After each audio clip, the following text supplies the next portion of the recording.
నమస్తే, welcome to Suman TV. ఈరోజు మనం తంబళ్లపల్లి నియోజకవర్గం తంబళ్లపల్లి మండలం కోటకొండ అనేటువంటి గ్రామంలో ఉన్నాం.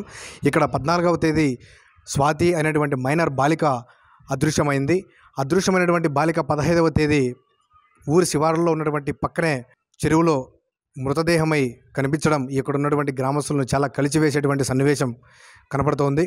అదేవిధంగా ఈ యొక్క బాలిక మృతిపైన అనేకమైనటువంటి అనుమానాలు ఉన్నాయి అని చెప్పేసి తల్లిదండ్రులు కూడా వాపోతున్నారు. వారిని అడిగి మరిన్ని విషయాలు తెలుసుకునేటువంటి ప్రయత్నం అయితే చేద్దాం రండి. మృతదేహం లభ్యమైనటువంటి ప్రదేశం కూడా ఇక్కడ మనం చూస్తున్నాం.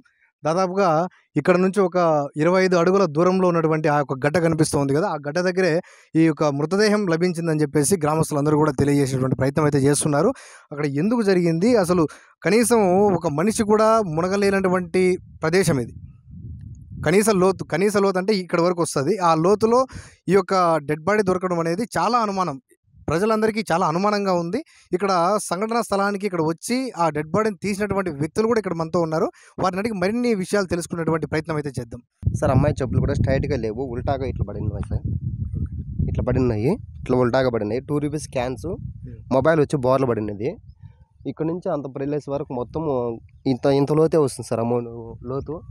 ఆ బాడీ వచ్చి అక్కడ కనిపించే ప్లేస్లో బాడీ అక్కడ ఉంది సార్. అక్కడ వెళ్ళిన తర్వాత కూడా చూసాం లోతు. ఇక్కడంతా లోతే లేదు సార్, అక్కడ కొంచెం లోతే లేదు సార్. బాడీ పైనే ఉంది.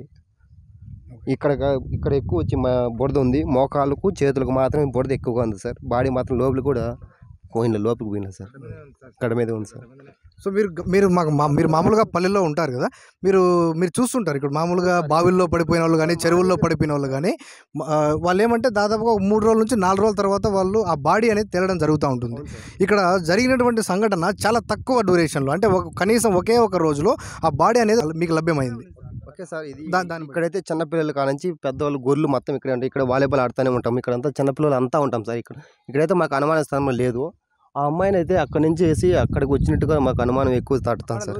ఓకే, అంటే ఊరు దగ్గర నుంచి కాకుండా దాదాపు అక్కడ నుంచి అడవి ప్రాంతంలో నుంచి తీసుకొని వచ్చి ఇక్కడ వేసారంటున్నారు మీరు? డౌట్ వస్తాను సార్ మాకు గ్రామస్తులందరికీ. 24 అవర్స్ ఇక్కడే ఉంటాం. పిల్లలు అంతా వాలీబాల్ అంతా ఆడుతూనే ఉంటాము. ప్రూఫ్స్ వచ్చి ఇక్కడ వచ్చి వేసారు. అమ్మాయి బాడీ వచ్చి అక్కడి నుండి వచ్చి అక్కడ వస్తుంది. తూర్పు నుంచి పడమలకు గాలి దోస్తాం సార్. బాడీ వచ్చి ఇక్కడికే రావాలి కానీ అంత గడ్డకు పోతుందని చెప్పి మాకు ఎక్కువ డౌట్ వస్తుంది సార్. మనం ఎక్కువ ఎంతో అల్లారు ముద్దుగా పెంచుకున్నటువంటి స్వాతి ఇక లేదు అని తెలిసి కన్నీరు మున్నీరు అవుతున్నటువంటి వారి తల్లిదండ్రులు కూడా మనతో ఉన్నారు. వారి తండ్రిని అడిగి మరిన్ని విషయాలు తెలుసుకునేటువంటి ప్రయత్నం చేద్దాం. చెప్పండి, స్వాతి ఎప్పుడు కనపడకుండా పోయింది, తర్వాత మీకు ఏ విధంగా ఇన్ఫర్మేషన్ వచ్చింది? 14వ తేదీ నైట్ కనపడకుండా పోయింది సార్. మళ్ళీ మేము పల్లెలకల్లా ఉండి నేను ఇంటికి వస్తే బిడ్డ కనపడలేదని తలాడినాం సార్. మాకు కనపడలేదు. స్టేషన్ కాడికి పోయి సార్ని అడిగితే లొకేషన్ పెట్టి మీ చెర్లో ఇట్లా చూపిస్తానంటే పోయి తలాడినాం సార్. తలాడితే మేము అక్కడ చూసుకుంటే మాకు కనపడలేదు సార్. మళ్ళీ వేరే పిల్లోడు లేటర్ బాత్రూమ్ వచ్చి ఆ పిల్లోడు ఎత్తినాడు సార్ ఆ సెల్లు ద్వారాతో చూస్తే అక్కడ చెప్పులు ఉన్నాయి సార్. ఒక చెప్పు ఇట్లా ఒక చెప్పు ఇట్లా తిరగబడినాయి సార్. చక్కగా మామూలుగా ఎవరిన పోతే 2 ఇట్లా పోతూ ఉంటాయి సార్.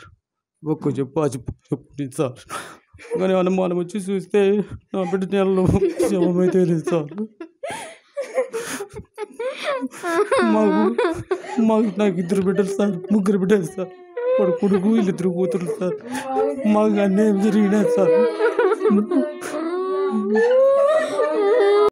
అమ్మాయికి ఎవరు చంపేనారు సార్, మాకు న్యాయం చేయండి సార్, మీకు దండం పెడతా.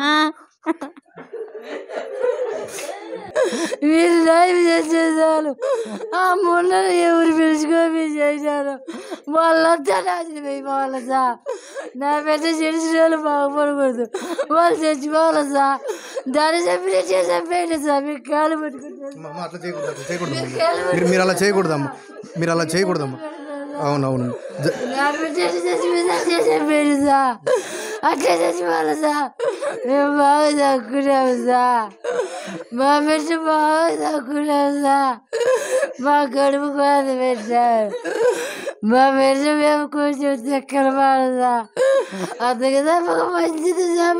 మీ పేరు ఏం పేరన్నా? చంద్రశేఖర్. పాప మీకేమవుతారు? కూతురు, బాబాయ్. ఆ పాపకి మీరు బాబాయ్ అవుతారు.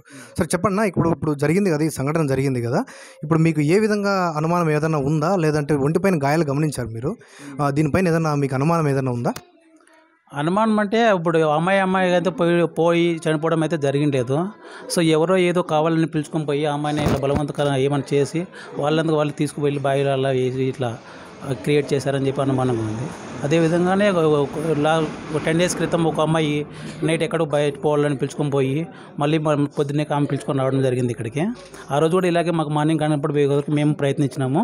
తర్వాత ఆ అమ్మాయి పక్కింటి అమ్మాయి దగ్గర నుంచి రావడం జరిగింది. అప్పుడు ఆ అమ్మాయి ఎంక్వైరీ అడిగితే ఆ అమ్మాయి ఏం చెప్పారంటే ఇంకా ఆమె ఏదో బయట పోవాలని చెప్పి పిలుచుకొని పోయారు బాత్రూమ్ అలా ఉన్నాయి. యాక్చువల్లీ మీకు తెలిసింది ఏముంది, పల్లెలు ఏమంటే మనము మోడర్న్ టైలర్స్ అలాంటివి ఏమి యూజ్ చేసేలేదు. వాళ్ళు అట్లా బహిర్భూమిగా బయట వెళ్ళడం జరిగింది. వాళ్ళు అలా చెప్పారు. తర్వాత ఆమె ఏమైందంటే ఆమె మళ్ళీ నైట్ 10 o'clock అక్కడ తీసుకువెళ్ళడం జరిగింది. మళ్ళీ ఒక 3-4 o'clock పిలుచుకురావడం జరిగింది ఆమెని. సో దాన్ని బట్టి ఏమైందంటే అలా ఆమె మీద మేబీ ఏమన్నా నిన్న నైట్ కూడా ఆమె అలా విధంగా తీసుకుని వెళ్ళి సంథింగ్ ఏదన్నా ఇలా ఏమైనా జరిగిందేమో అని అనుమానంగా ఉంది. సేమ్ అదే మేము కూడా ఆల్రెడీ ఎస్ఐ గారికి ఎఫ్ఐఆర్లో ఫైల్ చేయమని చెప్పాము. అదేవిధంగా వేరే ఏమన్నా ఆల్రెడీ ఇంతమంది ఇలా జరిగిందంటే ఏమన్నా ఆ మొబైల్ ద్వారా ఏమన్నా మొబైల్ ట్రేస్ చేసి మేము చెక్ చేయడం ఏంటంటే మొబైల్ చూసి మొబైల్లో ఆ నైట్ జరిగిన మొబైల్లో కన్వర్జేషన్ వల్ల ఏమన్నా మాకు క్లూ దొరుకుతుంది ట్రై చేసాము. బట్ ఆ నెంబర్లు అయితే ఏం లేవు, డిలీట్ అయిపోయినాయి. సో దాన్ని బట్టి వాళ్ళకి ఏం చేసామంటే కాల్ డేటా బ్యాకప్ తీసి ఏమన్నా మేబీ ఇక్కడ నుంచి ఎంఐ దగ్గర నుంచి అవుట్ గోయింగ్ కానీ ఈ మొబైల్ నుంచి అక్కడి నుంచి ఏమైనా వేరే మొబైల్ ఏమైనా అవుట్ గోయింగ్ ఇన్కమింగ్ వచ్చి చెక్ చేసి మాకు ఏదైనా క్లూ ప్రొవైడ్ చేయమని చెప్పాము. అలాగే ఏదైనా పోస్ట్ మార్టం అయిన తర్వాత మేబీ ఏమన్నా దాంట్లో ఏమైనా ఫింగర్ ప్రింట్స్ బయట తీసి లేడీస్ ఉన్నాయా జెంట్స్ ఉన్నాయా, ఒకవేళ ఒకరివే ఉన్నాయా లేకపోతే 2-3 ఉన్నాయా తీసుకొని సో దాంట్లో ఉన్న వాళ్ళని బయటకు లాగాలని చెప్పి చూస్తున్నాం. ఎందుకంటే ఆ సేమ్ ఆ ఏజ్ గల వాళ్ళు ఇక్కడ పల్లెల్లో చాలామంది ఉన్నారు అనమాట. ఈరోజు ఏమన్నా జరిగింది రేపు ఇంకొకరు జరగచ్చు కదా. సంథింగ్ ఏదో ఒక నిజాన్ని బయట తీసుకొచ్చే ఇలాంటి జరగకూడదని చెప్పేసి